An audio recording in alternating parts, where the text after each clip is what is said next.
Assalamualaikum warahmatullahi wabarakatuh. Bismillahirrahmanirrahim. Alhamdulillah.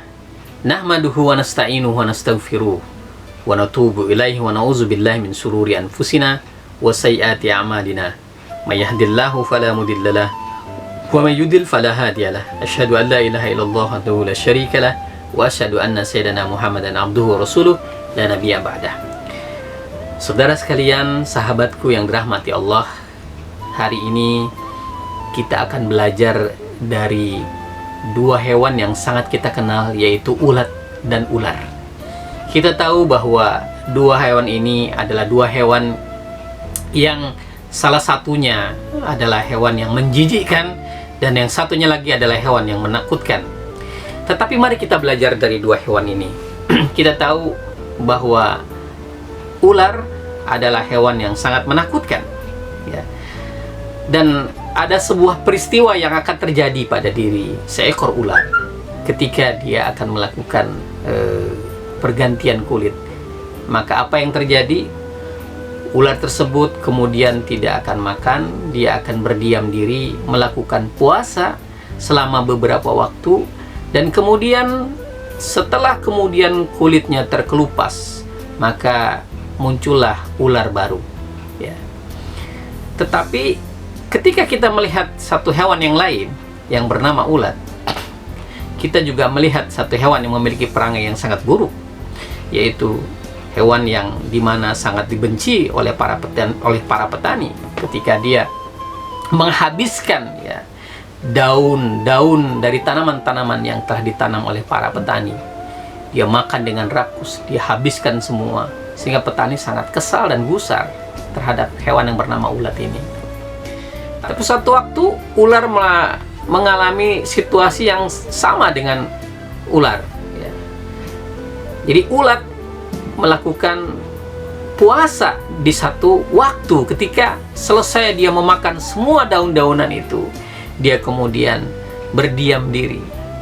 Nah, ketika dia berdiam diri, kemudian dia berdiam di dalam tempat yang bernama kepompong, sehingga satu waktu kemudian akhirnya ulat tersebut keluar dan menjadi sesuatu yang berbeda. Mari kita lihat perbedaan antara ular dan ulat tadi.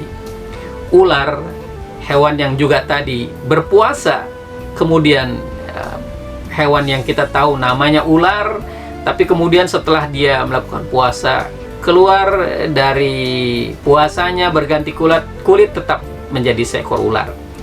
Kemudian sifatnya pun seperti itu, makanannya pun sama, ya. Tetapi mari kita lihat ada hal yang berbeda dari seekor ulat.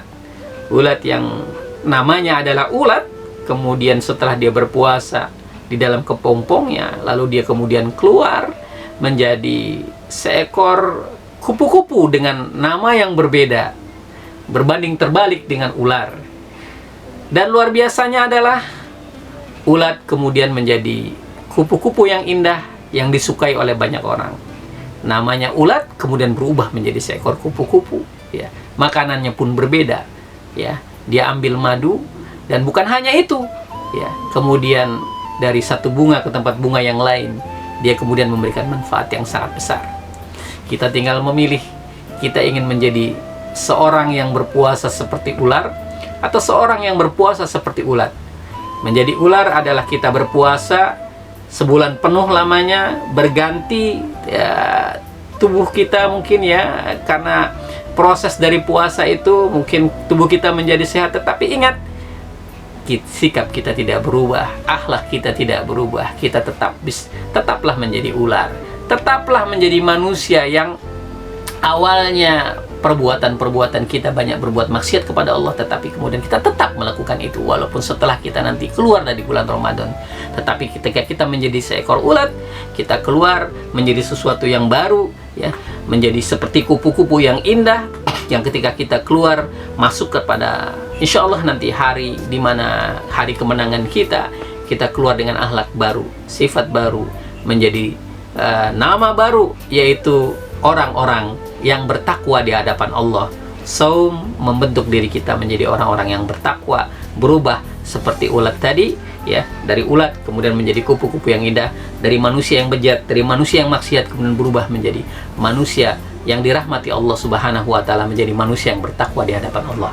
Semoga belajar dari dua hewan ini menjadikan hikmah yang bermanfaat buat hidup kita. Akhirul kalam, billahi taufiq wal hidayah. Assalamualaikum warahmatullahi wabarakatuh.